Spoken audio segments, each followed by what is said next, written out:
Como concluíamos el domingo anterior, el éxito de Miguel y sus ángeles sobre Satanás y sus huestes al echarlos del cielo tuvo tres efectos a la vista de nuestro texto, que vimos que en primer lugar, o el primer efecto fue un gozo en el cielo.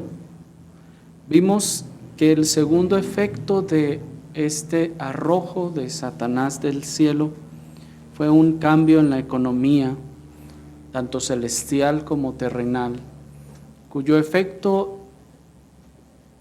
particularmente se centraba en la infructuosidad de la actividad acusatoria satánica en el cielo y la había circunscrito a la tierra. Y un tercer efecto que vimos o dijimos que había es un ay para la iglesia. Veamos ahora, hermanos, ese tercer efecto de este cambio de economía que hubo tanto en el cielo como en la tierra. Acompáñenme al libro de la revelación de nuestro Señor Jesucristo en el capítulo 12, libro de la revelación de nuestro Señor Jesucristo, capítulo 12, y vamos a comenzar nuestra lectura en el versículo 12, donde nos quedamos la ocasión anterior, y vamos a seguir hasta el versículo 17. Dice Apocalipsis 12:12, por lo cual alegraos cielos y los que moráis en ellos.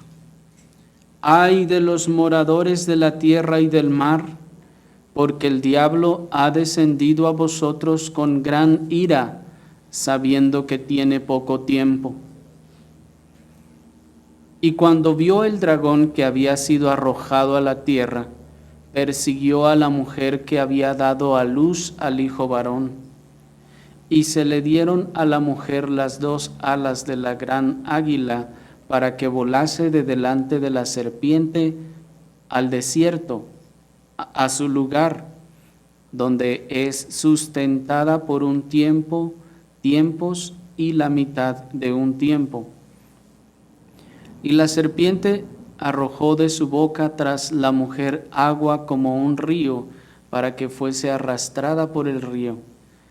Pero la tierra ayudó a la mujer, pues la tierra abrió su boca y tragó el río que el dragón había echado de su boca. Entonces el dragón se llenó de ira contra la mujer y se fue a hacer guerra contra el resto de la descendencia de ella, los que guardan los mandamientos de Dios y tienen el testimonio de Jesucristo. Bien,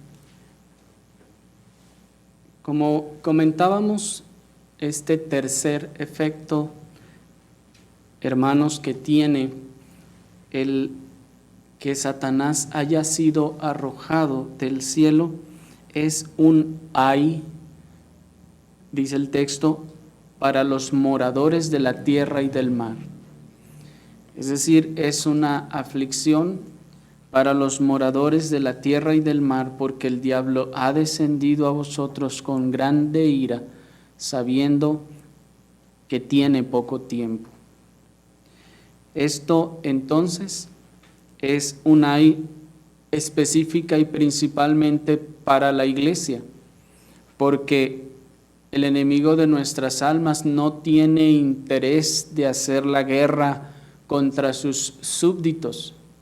Ciertamente los traiciona y les causa todo el mal que puede a aquellos a quienes tiene esclavizados, mas no es su propósito destruirlos aquí. El enemigo ocupa sus fuerzas y su labor, su trabajo en la destrucción de la iglesia. De manera entonces que este ay de los que moran en la tierra se refiere a los creyentes, pues son el objeto de la ira de Satanás, como vimos, pues noten que a continuación, luego que es echado a la tierra, dice el verso 13, cuando vio el dragón que había sido arrojado a la tierra, ¿qué dice? ¿Persiguió a todos los moradores de la tierra? No, enfocó sus fuerzas en la mujer. De manera pues que este ay que se menciona es para la iglesia.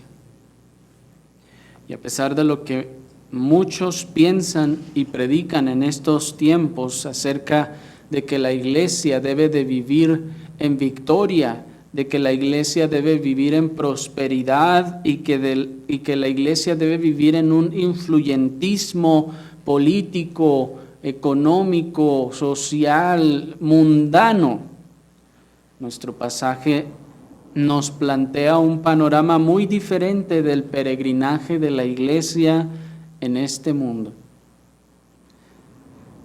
Desde que se nos dice que su lugar es el desierto, ya se nos debe estar prefigurando la vida y las vicisitudes que tendrá que atravesar la iglesia, pues dice que es llevada a su lugar. Así pues, hermanos, vamos a meditar en estas cosas a través del siguiente esquema. Vamos a ver primeramente a la mujer en el desierto. Enseguida vamos a ver el ataque a distancia del dragón y por último vamos a ver el ataque directo del dragón. Veamos primeramente pues la mujer en el desierto. El versículo 13, como ustedes lo notaron, nos indica que habiendo sido expulsado el dragón del cielo y circunscrito a la tierra, en su enardecida rabia por haber sido echado del cielo, dice el texto que arremete contra la mujer que había dado a luz el hijo varón, que ascendió y se sentó a la diestra del Padre, y por causa del cual fue echado del cielo. Miren el versículo 13, y cuando vio el dragón que había sido arrojado a la tierra. Noten estas palabras como que si el texto nos dijera, cuando el dragón se vio ya derrotado, es decir, lo lanzaron y cayó a la tierra, si se puede usar esa expresión de manera figurada. Cuando cae a la tierra y se ve en la tierra y que ya no puede volver al cielo, entonces se llena de ira, se llena de rabia, y como ya no puede volver al cielo, como ya no puede devorar aquel hijo varón que tuvo la mujer, lo cual intentó hacer al principio, ¿se acuerdan? Estaba frente a la mujer porque quería devorar a su hijo, pero ya no pudo hacerlo porque ese hijo fue tomado y arrebatado para el Señor y su trono, ¿se acuerdan? Es el hecho de que este hijo se siente a la diestra del Padre, de hecho, es la razón por la que él es echado, vimos la ocasión anterior, del cielo. Entonces, encontrándose ya en la tierra, sin acceso al cielo y sin poder desquitarse, digamos así, con el hijo, y bueno, no solo no poder de que ya no está en ese lugar, sino que tampoco posee la capacidad, entonces la ira y la furia y la frustración que siente de la derrota la encamina a la iglesia, a la mujer. Miren, pues dice, persiguió a la mujer que había dado a luz al hijo varón. Su odio entonces es contra este hijo varón. Sin embargo, como no puede hacerle nada, entonces encamina su ira hacia la mujer. La palabra que se tradujo como persiguió es la palabra griega dioko, que también significa correr rápidamente para atrapar a una persona o cosa, o correr detrás. De donde recogemos la figura de que Satanás, viéndose arrojado a la tierra, mira a la mujer que dio a luz al hijo varón y emprende la embestida contra ella como un toro enfurecido. ¿Me explico? Nuestro texto dice y el dragón que había sido arrojado a la tierra persiguió a la mujer, y uno cuando lo piensa así, pues trata de imaginarse que ahí va la mujer corriendo y el dragón atrás de ella. ¿Me explico? Sin embargo, esto no es exactamente la figura que nos quiere transmitir. No, la mujer está allí parada, indefensa, no puede hacer nada, por eso es la mujer, y enseguida el dragón embiste contra ella. Así como cuando un toro a lo lejos es provocado por el torero, y entonces ¿qué hace el toro? ¿Lo persigue? No, embiste contra él. A partir de ahí empieza a correr y a agarrar vuelo para acornar a su objetivo. Esta es más o menos la idea, hermanos, de lo que el texto nos está queriendo decir. El dragón entonces comienza la embestida contra la iglesia. Como les decía, su odio es contra Cristo, pero no puede hacer nada contra él. Y entonces canaliza toda su ira contra la iglesia militante en esta tierra, de donde entonces encontramos que este ay de los moradores de la tierra y del mar, porque el diablo ha descendido a vosotros con grande ira, sabiendo que le queda poco tiempo.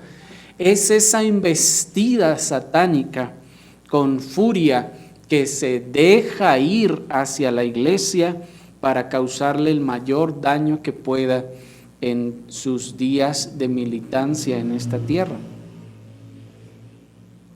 Pero Dios no dejó sin auxilio a la mujer, sino que le socorrió con un rescate y cuidado oportunos. Miren el versículo 14.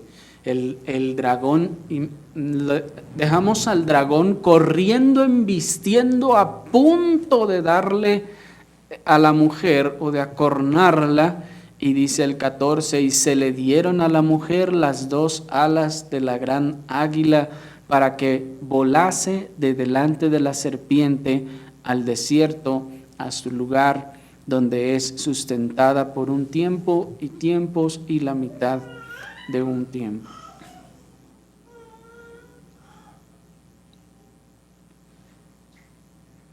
Noten entonces que en la embestida que la serpiente está haciendo contra la iglesia, el favor de Dios y el socorro de Dios es oportuno, pues entonces dice que se le dan las dos alas de la gran águila para que escape de la embestida de Satanás. No debemos pensar que estas alas son literales, así como la mujer tampoco es literal, tampoco las alas deben serlo. ¿Me explico? Deben ser entonces un símbolo.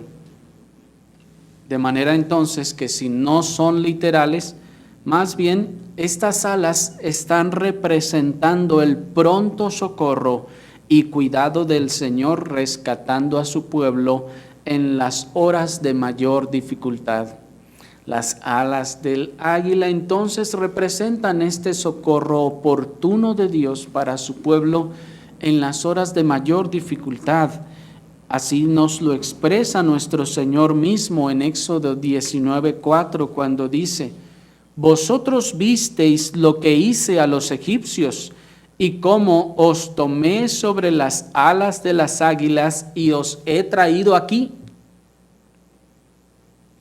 Noten entonces que el Señor está usando aquí la misma metáfora y dice: vosotros visteis lo que hice a los egipcios y cómo os tomé sobre alas de águilas y os he traído aquí. Este versículo, hermanos, nos está señalando el momento cuando la nación de Israel, habiendo salido de Egipto, enseguida se encuentra enfrente del Mar Rojo y tiene a todo el ejército de Faraón detrás, listos para matarlos. ¿Y qué hace el Señor?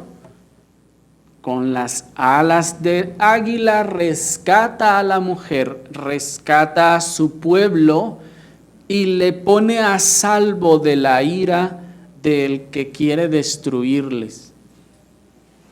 En el caso de la nación de Israel, estas alas de águila se manifestaron a través de la apertura del Mar Rojo, el cual les dejó pasar para que pudieran ser librados. Y luego, saben ustedes que los egipcios quedaron allí en el mar.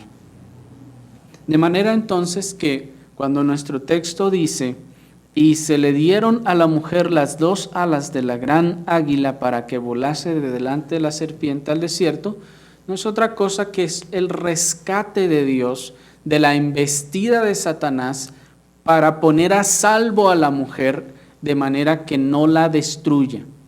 Porque así como Faraón y los egipcios tenían tanto el poder y la capacidad numérica y militar para hacer pedazos a todos esos israelitas que acababan de salir de Egipto, así, hermanos, Satanás en ese sentido posee poder, y posee un poder, hermanos, sobrenatural, que es capaz de exterminar a la iglesia si el Señor no se lo impide. De manera entonces que el Señor toma a la mujer, la rescata y la pone a salvo. El socorro divino ante las embestidas de Satanás aquí es pues simbolizado por las alas del águila. Ahora bien, estas alas rescatadoras alejan a la mujer de delante de la serpiente, librándole, noten, de los ataques directos contra ella. Y enseguida le trasladan a un lugar que ya está preparado para ella. ¿Y cuál es ese lugar? El desierto. Miren allí en el versículo 14 nuevamente.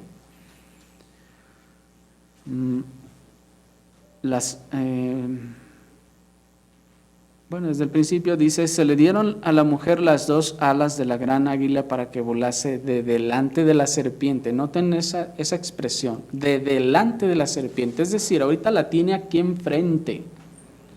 Es arrebatada para que ya no esté enfrente de ella y es apartada de la serpiente, es alejada de la serpiente y llevada ¿a dónde? A su lugar. Dice al desierto.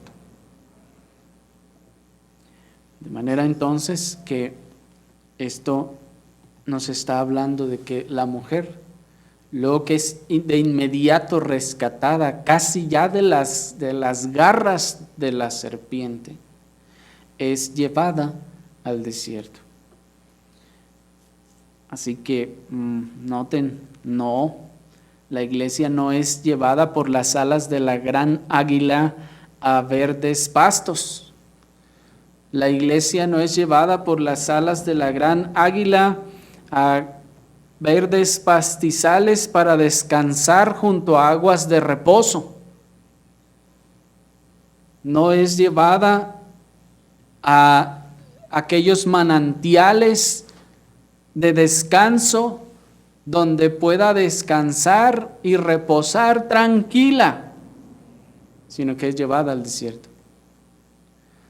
Pero cuán agradable muchas veces es tomar el Salmo 23, ¿no es así? Y decir, no, sí, allí está el Señor, es nuestro pastor y nos va a traer toda la vida en delicados pastos y nos va a hacer descansar y nos va a dar agua y vamos a estar ahí todos tranquilos en el valle, ahí a un lado de la laguna, todos descansando, felices. No, la mujer, noten que es llevada al desierto.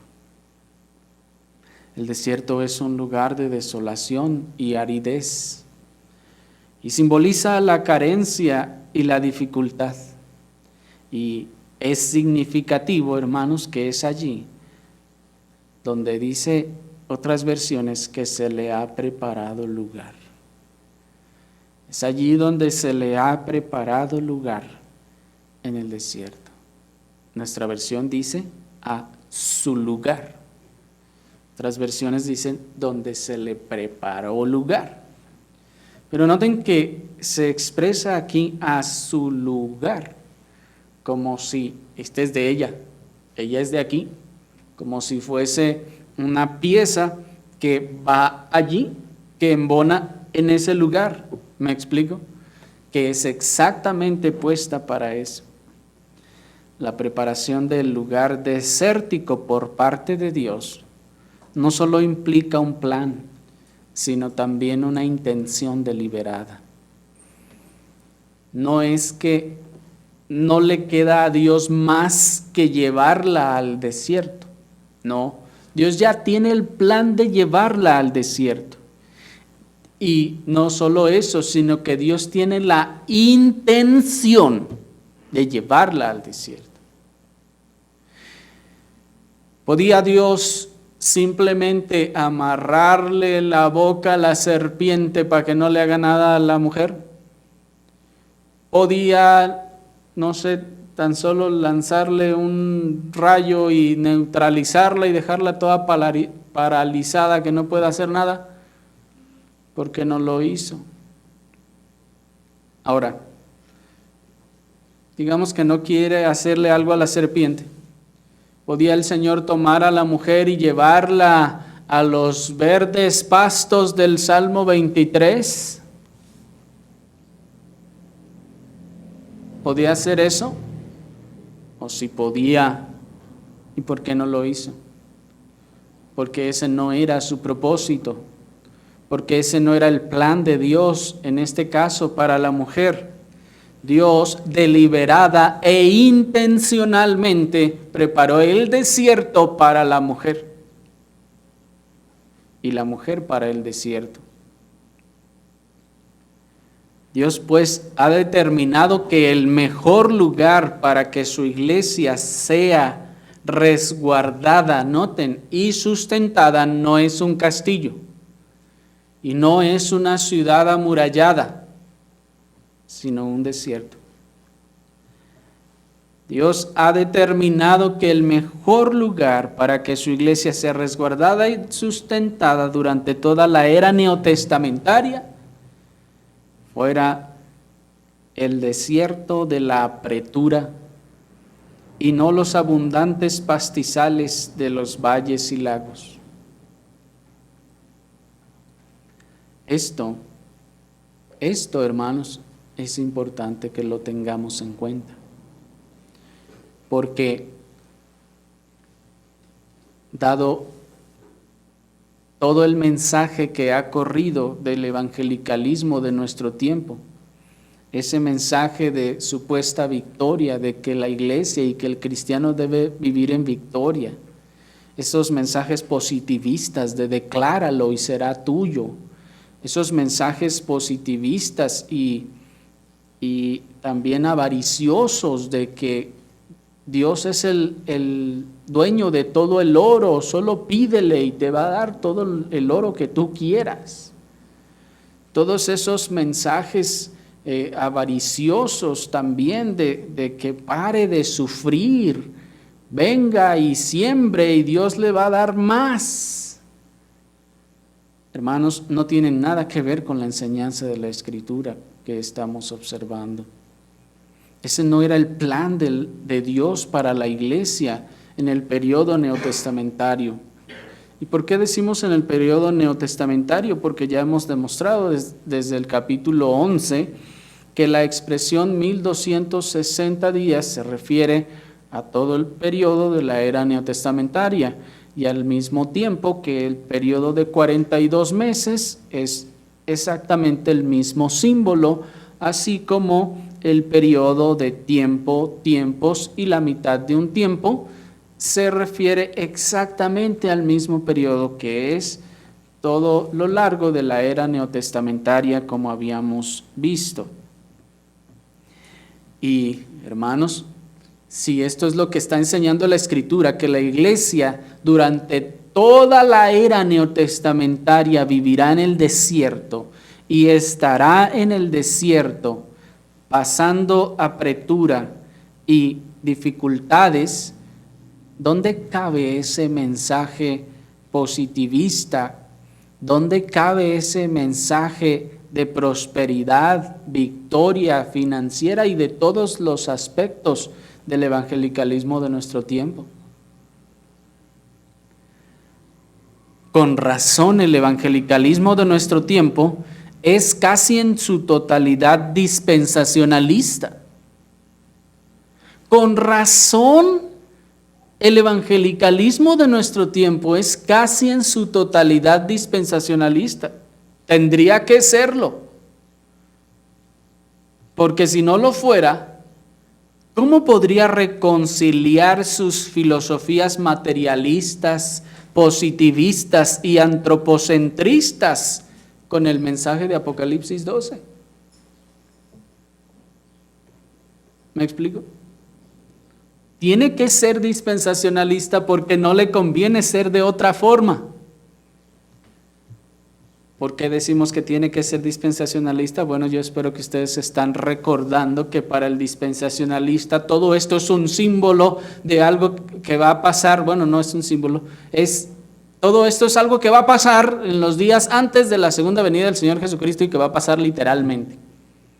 Eso es lo que cree el dispensacionalista tradicional, que nada de esto es un símbolo, que todas estas cosas van a pasar real y verdaderamente en el último tiempo. Que va a haber un dragonzote y que va a haber esto, que va a haber lo otro. Eso cree el dispensacionalista, y en el mejor de los casos sus interpretaciones se refieren a otras cosas. Por esa razón, repito, este evangelicalismo que predica la prosperidad, que predica esas filosofías materialistas, esas filosofías positivistas y antropocentristas, tiene que ser necesariamente dispensacional. Si no, entonces, ¿cómo podría explicar este pasaje de la Escritura?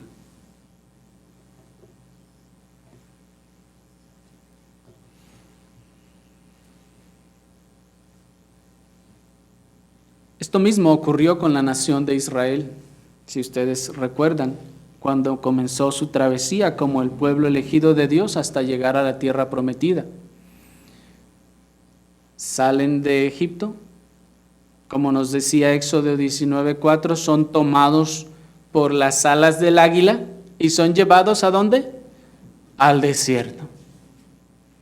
El rescate de Dios de Faraón, ¿a dónde los llevó? Al desierto, donde estuvieron todo el tiempo que era necesario hasta llegar a la tierra prometida. ¿Se fijan? De manera entonces que la nación de Israel es pues ciertamente un paralelo, en este caso, de la iglesia del Nuevo Testamento. El Señor les puso también ahí en el desierto. Esto ocurre entonces también con todo el pueblo elegido del Nuevo Testamento, que continúa su travesía por el desierto de este mundo hasta la tierra prometida, al otro lado de la eternidad. En aquel tiempo, aquel era un pueblo de una sola raza y nación.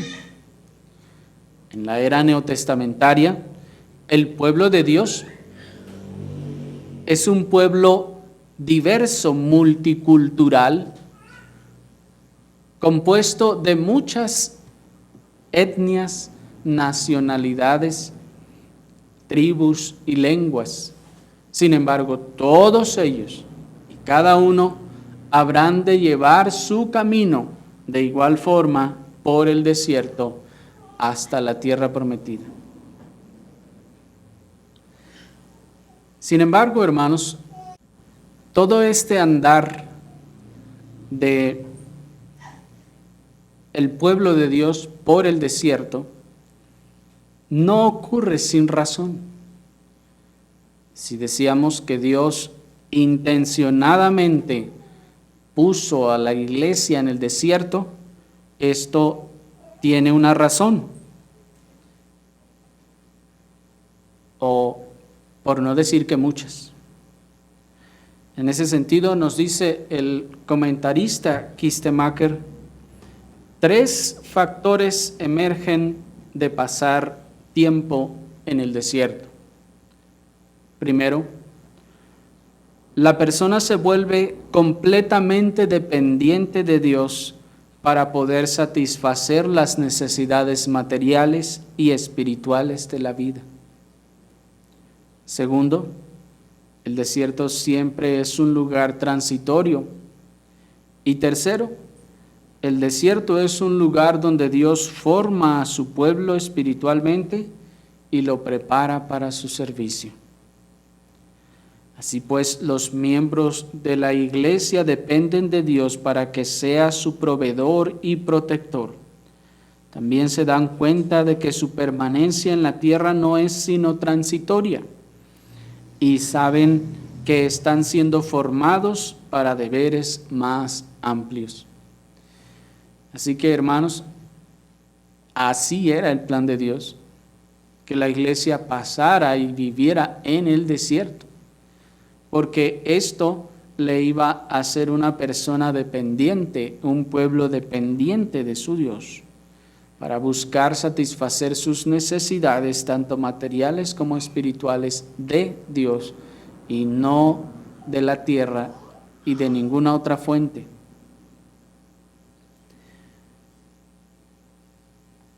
Así que hay buenas razones por las que Dios nos mantiene en estrechura.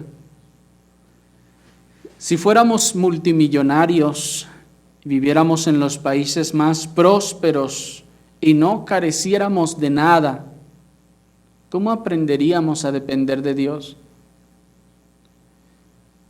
Una de las cosas que ya mencionábamos en una cierta ocasión, que aunque es beneficioso hoy en día para nosotros ese sistema económico en donde yo voy a trabajar y me pagan, y voy y me pagan, y me pagan, y me pagan. Cuán bueno es todo eso, que es bueno, sí, para nosotros, nos quitó una cosa, que es aprender a depender de Dios como el agricultor o el ganadero tiene que hacer. Si nosotros estuviéramos cultivando nuestras tierras, oraríamos más de lo que oramos para recibir nuestro salario. Porque ya que como nuestro salario tiende a ser fijo, ya solo lo esperamos y sabemos que por ley nos lo tienen que dar y que si no nos lo dan vamos a ir y vamos a reclamar y que hay leyes y esto y lo otro. ¿Se dan cuenta? En cambio, el agricultor que perdió su cosecha, ¿a quién le reclama? ¿Al gobierno? ¿A conciliación y arbitraje? Noten que se aprende más dependencia de Dios en circunstancias como esa. Así, el creyente, ¿cómo podría aprender a depender de Dios si fuéramos multimillonarios viviendo en los países más prósperos y no nos hiciera falta absolutamente nada? El Señor conoce nuestros corazones. El Señor conoce las inclinaciones de nuestros corazones y sabe lo que es mejor para nosotros. Además de todo, para el creyente, hermanos, el creyente verdadero que ha aprendido a poner su deseo, su confianza y esperanza, su contentamiento en Dios, el mundo es un desierto. El mundo es un desierto que está desolado, árido y sin nada más que ofrecer que espejismos de satisfacción y paz fingida, falsa y temporal.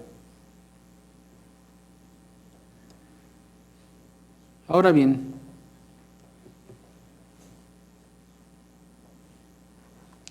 como pudimos observar, en nuestro texto se reconocen dos clases de ataque de parte del dragón hacia la iglesia. Primero, un ataque a distancia, como nos enseña el versículo 15. Verso 15. Y la serpiente arrojó de su boca tras la mujer agua como un río para que fuese arrastrada por el río. ¿Está ahí? Y reconocemos en segundo lugar un ataque directo de parte de la serpiente, como nos dice el versículo 17. Pero veamos primero el ataque a distancia del dragón, verso 15 y 16, nuevamente leamos. Y la serpiente arrojó de su boca tras la mujer agua como un río para que fuese arrastrada por el río, pero la tierra ayudó a la mujer, pues la tierra abrió su boca y tragó el río que el dragón había echado de su boca. Hasta allí. Notemos, hermanos, que luego de que la mujer fue alejada del dragón y éste ya no pudo atacarla directamente, ¿se acuerdan la figura? Está como embistiéndola como si fuera un toro bravo, se le arrojó contra la mujer y la mujer es rescatada de ese lugar, es llevada al desierto, pero Satanás ya no puede perseguirla hasta el desierto. Allí está guardada, está protegida y ahí es sustentada. Y como no puede ir hasta allá, sino que ha quedado ahí circunscrito, entonces él lanza un ataque a distancia. En este caso su ataque, nos dice el texto, que se representa por un río que arroja de su boca y lo lanza contra la mujer. No debemos pensar que un río de manera literal, porque el desierto tampoco es literal, y uno diría, bueno, si estamos en el desierto y viene un río, pues eso sería un alivio, ¿no es así? Sin embargo, esto no es dicho de manera literal, hermanos. Y si recordamos que este alejamiento de la serpiente como una protección que recibe la iglesia contra los ataques directos de Satanás tiene la duración de tiempos y la mitad de un tiempo, como dice el final del verso 14, entonces concluiremos que dichos ataques a distancia perdurarán durante toda la era neotestamentaria. Es decir, que el ataque que la serpiente está haciendo contra la iglesia, que ahora ya no la tiene aquí enfrente, pues fue llevada al desierto y desde allá lanza un río que le pueda llegar hasta allá.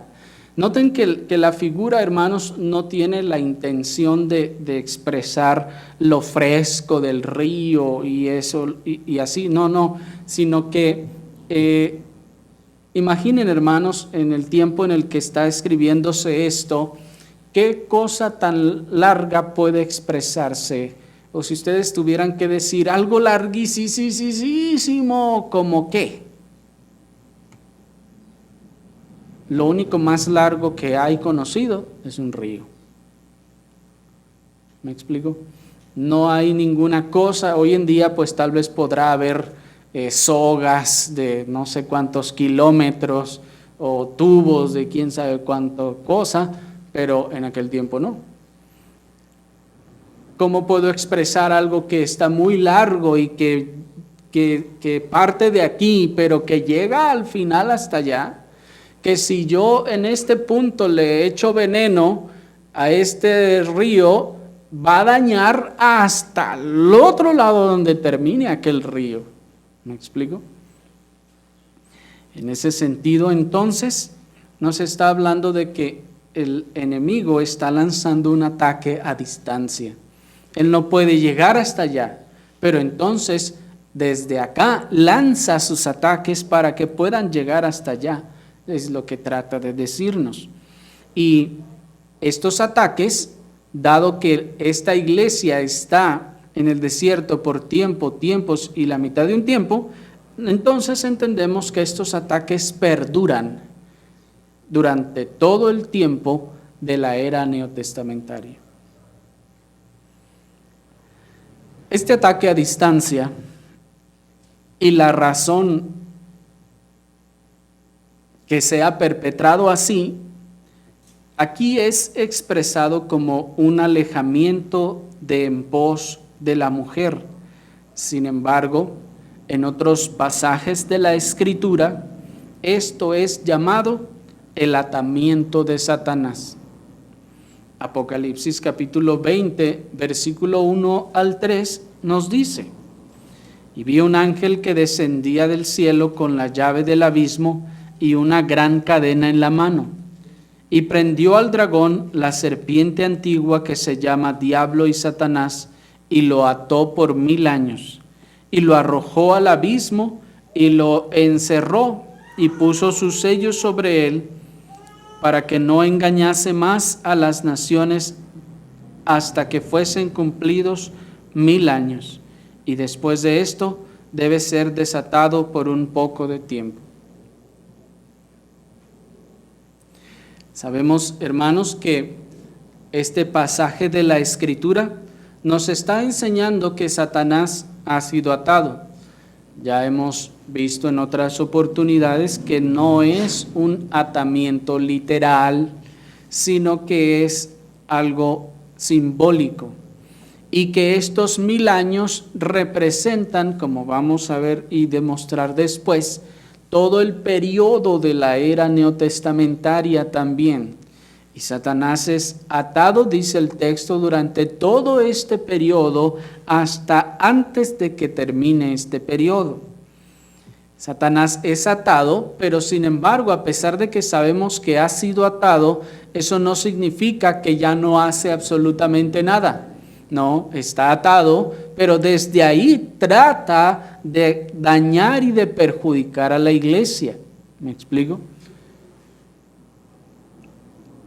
Él, a pesar de estar atado ahí en el abismo, usa todos los recursos que puede para lanzar sus ataques a la iglesia a fin de destruirla. En Apocalipsis 20, esta acción de Satanás y este ataque a distancia de Satanás es expresado como que fue atado. Pero esta misma idea y esta misma acción en nuestro capítulo 12 es expresado por la distancia que es puesta entre Satanás y la mujer, y que la mujer es quitada del poder o de la cercanía de Satanás para que no pueda hacerle daño de cerca, sino que estando allá en el desierto tenga que lanzar su ataque desde lejos, en este caso a través de un río. Y noten cómo el periodo del atamiento de Satanás es el mismo que en el capítulo 12, y que es expresado en el capítulo 12 como el tiempo en el que la mujer es llevada al desierto y apartada del ataque directo de Satanás. Es por esta razón que, ya que Satanás no puede atacar o embestir de manera directa a la mujer, entonces lanza un ataque a distancia por medio, en este caso, de un río para que sea arrastrada, como vimos en el versículo 15.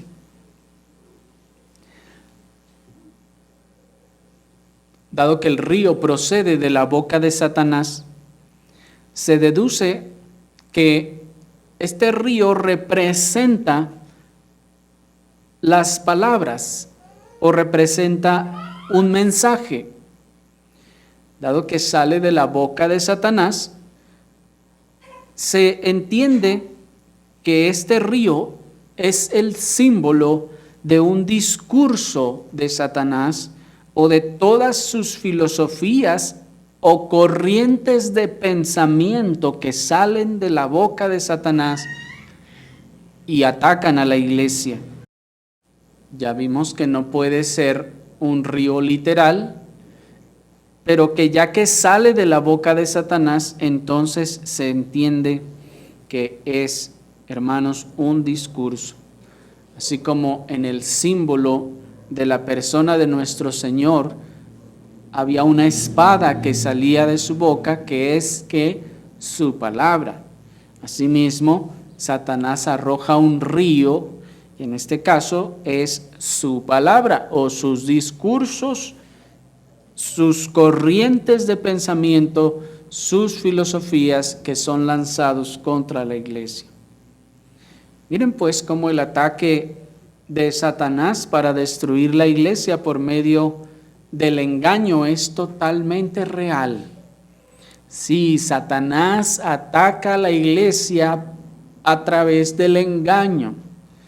Y qué curioso es que en nuestro tiempo muchos viven engañados, esperando ataques literales o físicos de Satanás. Y piensan que Satanás tiene como objetivo perseguir literalmente a la iglesia, encarcelarlos y matarlos, como sucedía con los cristianos del segundo y tercer siglo.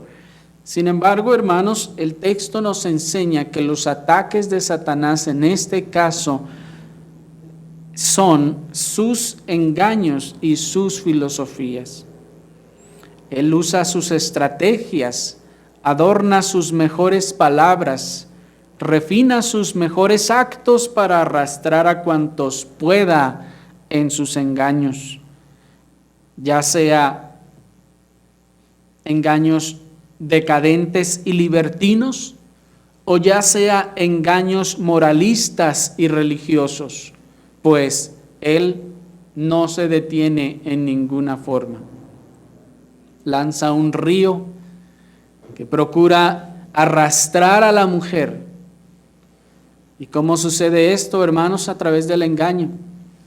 El engaño que lanza Satanás con sus filosofías, que van siendo introducidas en las iglesias y en las congregaciones, que van siendo aceptadas y abrazadas como realidades, y que estos arrastran luego al final a estas congregaciones y se los llevan. Y luego se convierten en iglesias o congregaciones, más bien, dejando de ser iglesias, y llegan a la apostasía y la decadencia. Pero estos engaños, hermanos, no solo son engaños decadentes y libertinos. Satanás no solo procura engañar a la iglesia arrojando toda la moral por la borda, no, también busca engañar a muchos a través de preceptos moralistas o religiosos.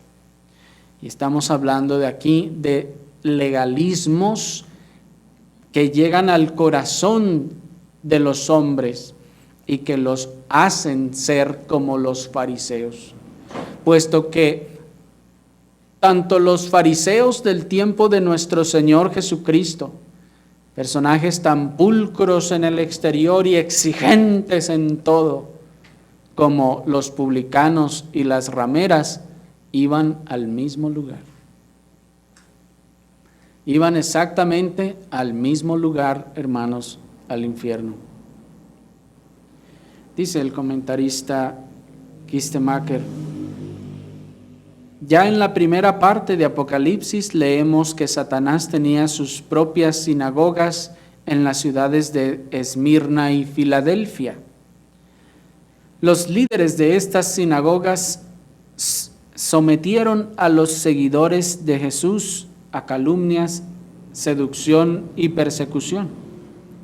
Y hoy día, voces de engaño a través de los medios de comunicación inundan a los miembros de la iglesia, de modo que corren peligro de ser barridos. Pero los creyentes están siempre conscientes de la imitación de Satanás que Apocalipsis pone en evidencia. El río de engaño y muerte está contrastado con el río de agua de vida que brota del trono de Dios en Apocalipsis 22:1. Termina la cita. Noten pues, hermanos, que este ataque a la distancia de Satanás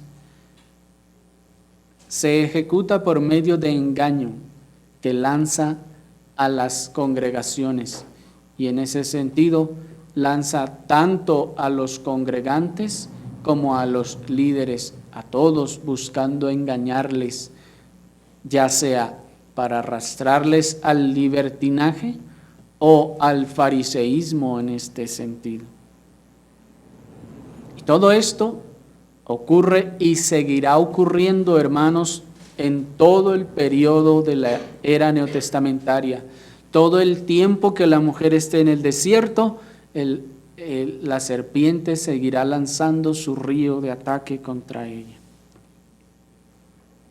Sin embargo, durante todo este periodo, el pueblo escogido por Dios es sustentado en el desierto por el maná de la palabra de Dios y es impedido de ser destruido completamente por Satanás. Este periodo, el periodo que la mujer está en el desierto, tiempos y la mitad de un tiempo, es el mismo periodo durante el cual los dos testigos del capítulo 11 profetizan, ¿se acuerdan? 42 meses, y están proclamando el Evangelio. En esta época en que la iglesia experimenta tanto, es esta época en que la iglesia experimenta tanto lo malo como lo bueno, la persecución de Satanás como la protección especial de Dios, lo que hace imposible que el ataque del enemigo contra la iglesia logre destruirla. Pero este periodo, hermanos, es seguido por otro periodo más corto, en donde el ataque de Satanás se vuelve directo. Y veamos por último el ataque directo del dragón, versículo 17. Entonces el dragón se llenó de ira contra la mujer y se fue a hacer guerra contra el resto de la descendencia de ella, los que guardan los mandamientos de Dios y tienen el testimonio de Jesucristo. Si ustedes se dieron cuenta, la mujer es llevada al desierto y allá es sustentada y el dragón lanza su ataque desde donde él está hasta donde la mujer está.